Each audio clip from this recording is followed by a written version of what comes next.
한반도에 새겨진 십자가의 길. 오늘의 한국교회는 수많은 신앙 선배의 헌신과 순교의 터 위에 세워져 있습니다. 일제와 분단이란 시대의 비극 속에서도 자기에게 주어진 십자가를 묵묵히 지고 주님을 따랐던 순교자들의 삶은 하나님에 대한 충절, 이웃과 민족에 대한 사랑 그 자체였습니다.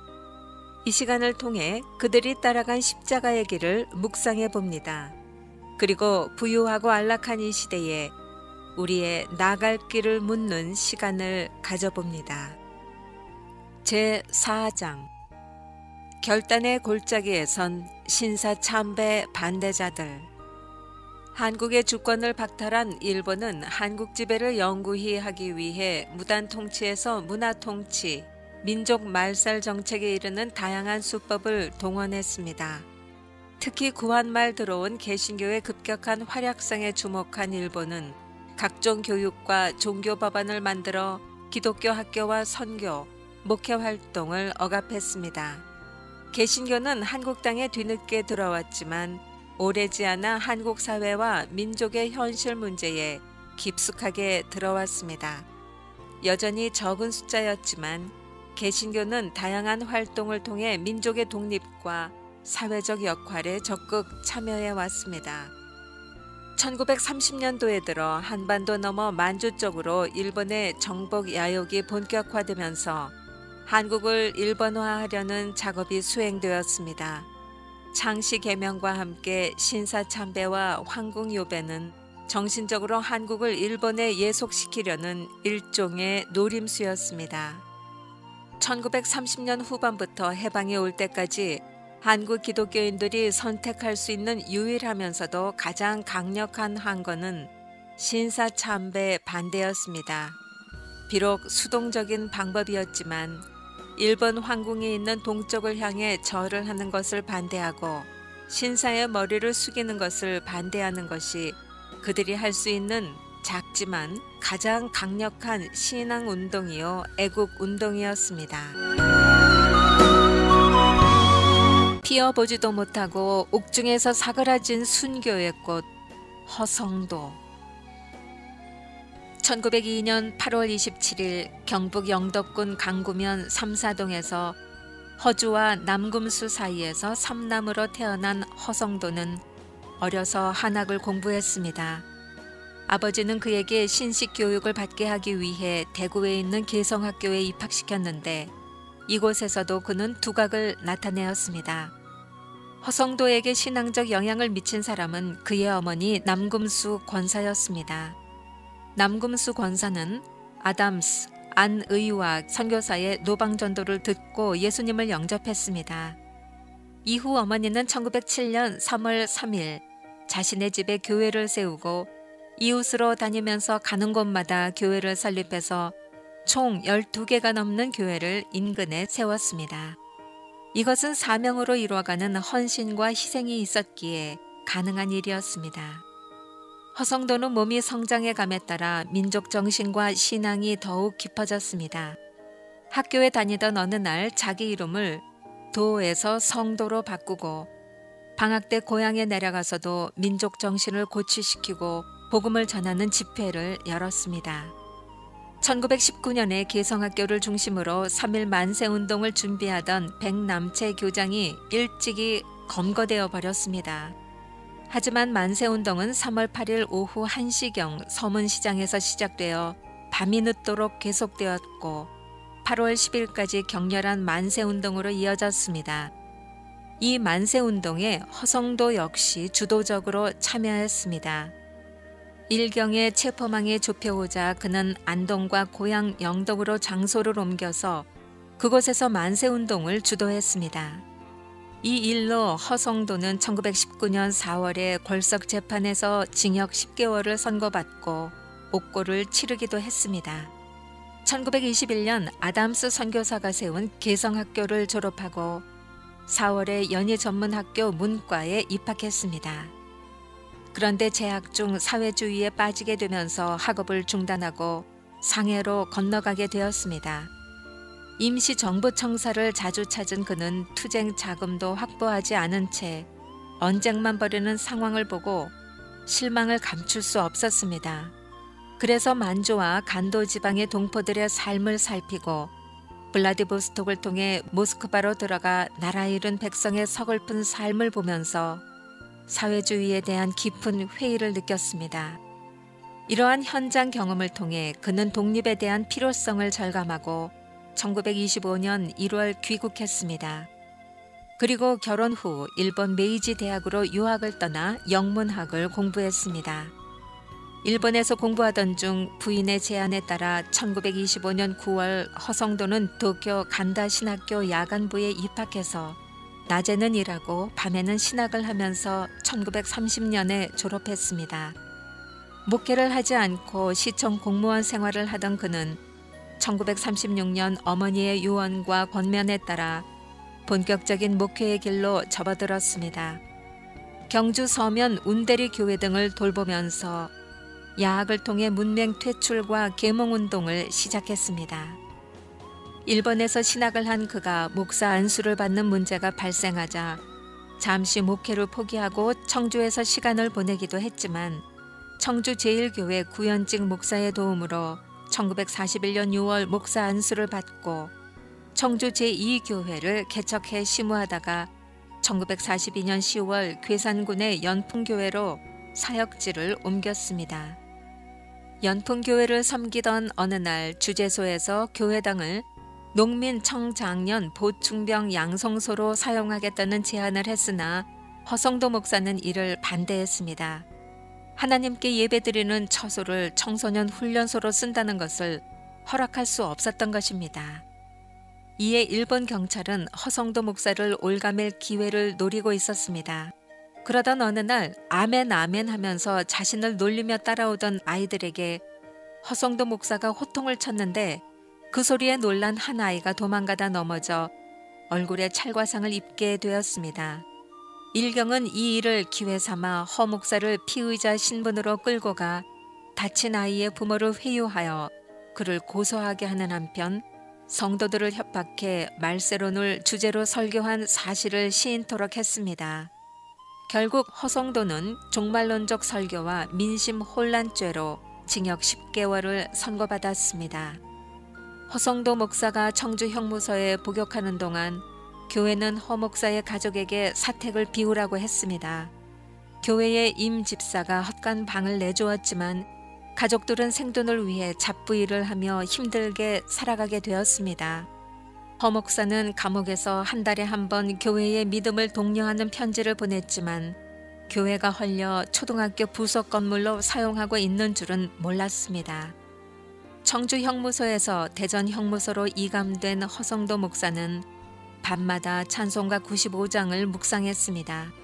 그러던 중 모진 고문과 굶주림으로 1944년 6월 4일 출소를 39일 앞두고 하늘의 부름을 받았습니다.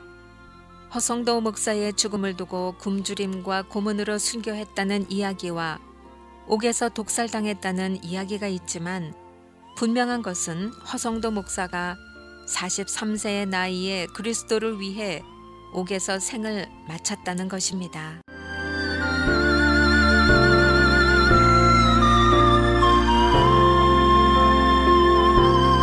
열 번이나 감옥에 갇혀 봉천에서 순교한 사람 김윤섭. 김윤섭은 1905년 평안북도 정주에서 태어났습니다. 남동생의 이름은 김경섭, 여동생 김순옥이 있었습니다. 순옥은 한국 전쟁이 터지자 월남을 해서 재건교회를 다니다 미국에 간 것으로 알려졌습니다. 김윤섭의 3명의 자녀 중 첫째와 둘째는 이미 하늘나라에 갔고 남아있던 아들은 김화원이었는데 김윤섭이 순교할 때 그의 나이 10살이었습니다. 옥중 성자, 임마누엘이라는 별명을 가진 김윤섭은 기골이 장대하고 풍채가 좋았습니다.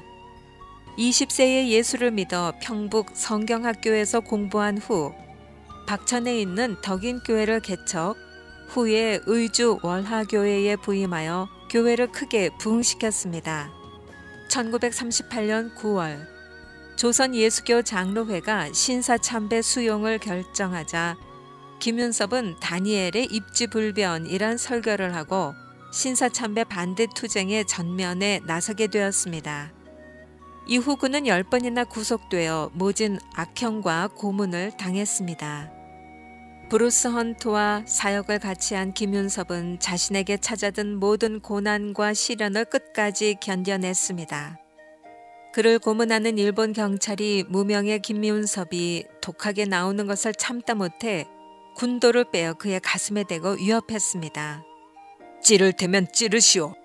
기계에 찬 김윤섭의 한마디였습니다. 어떠한 강요와 협박도 듣지 않자 경찰서장까지 나서서 그를 고문했습니다. 한 부선의 기록에 따르면 김윤섭은 고난을 견디던 중 차라리 죽음이 낫겠다는 생각에 숨을 참고 자살을 시도하다가 정신을 차린 후 신문에 불려갔습니다. 김윤섭은 당시 이미 한 번 죄를 지었으므로 하나님께 기도로 도움을 구하지 않았고 결국 신사참배에 동의한다는 심할서를 작성했습니다. 완전히 자의로 한 것은 아니지만 감옥을 나온 김윤섭은 깊은 실망과 죄책감에 빠져들었습니다. 아무리 힘들다 하더라도 왜 마지막까지 거부하거나 따지지 못했느냐는 생각에 마음이 무거워 며칠을 중환자처럼 누워 있었습니다. 그의 친구 박의흠과 김린희는 견일동 교회에 가서 김윤섭을 위로하고 용기를 북돋아 주었습니다. 이후 김윤섭은 새끼 공장을 운영하면서 생계를 유지했습니다. 한 번은 만주의 영적인 선생인 브루스 헌트를 찾아 자신의 괴로움과 죄책감을 이야기했습니다. 브루스는 조용히 요한 1서 1장 9절을 읽어주었습니다. 만일 우리가 우리 죄를 자백하면 저는 미쁘시고 의로우사 우리 죄를 사하시며 모든 불의에서 우리를 깨끗하게 하실 것이요. 이 말에 힘을 얻은 김윤섭은 의주경찰서에 편지를 써서 이전의 심할서는 자신이 직접 서명한 것이 아니니 원한다면 자신을 잡아가라고 전했습니다. 이 일로 그는 관동군 사령부 산하의 일본 경찰에 의해 하얼빈에서 9번째로 구속되었습니다. 하얼빈 감옥에서 이제는 자신의 용기와 힘이 아닌 하나님이 주신 믿음으로 담담하게 옥중 생활을 이어갔습니다. 정신적 고문은 참을 수 있었지만 육체적 고문은 상상을 초월했습니다. 그렇게 장대했던 피골이 상접되어 말라만 갔습니다. 죽음 직전의 경찰은 가족에게 집으로 데려가시오 라는 전문을 보냈습니다.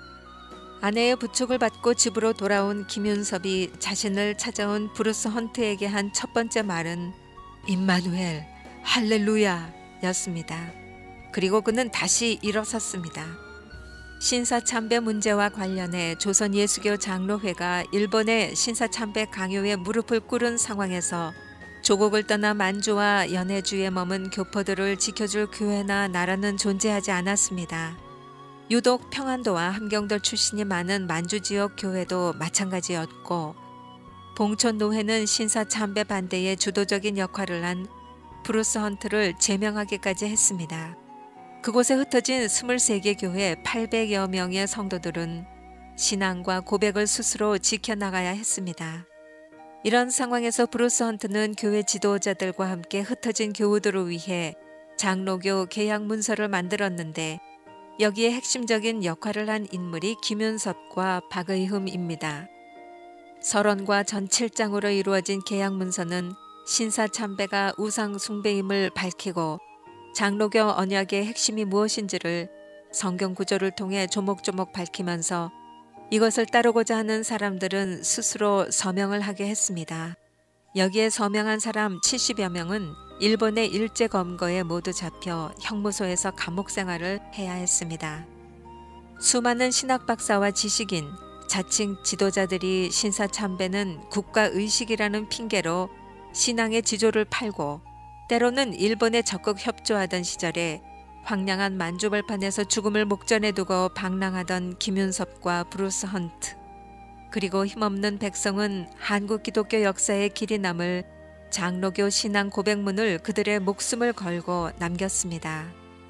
장로교 신앙 고백인 계약문서에 서명한 기독교인들 70여 명이 조직적인 신사참배 반대 운동 혐의로 잡혀 들어갔습니다. 1942년 2월 3일 선고 공판에서 신사참배에 동의한 2명은 현장에서 석방되었지만 김윤섭과 박의흠은 각각 15년과 13년이 선고되었습니다. 그리고 2월 9일 심양 제2형무소에 갇혔습니다.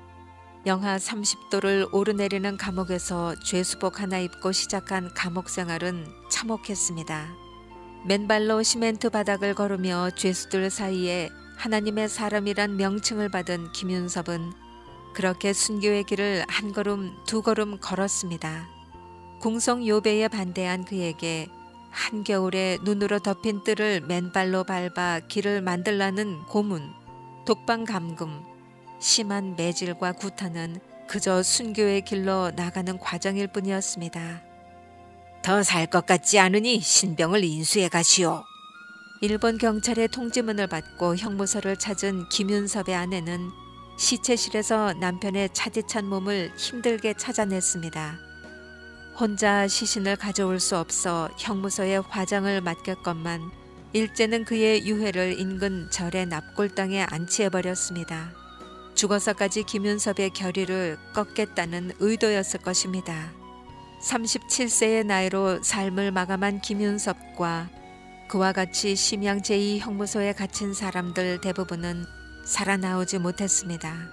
김윤섭이 종종 읊조렸던 것 같이 예수를 믿는다면 죽는 것도 값싼 것이라고 생각하며 신앙의 절개를 지켰기 때문입니다.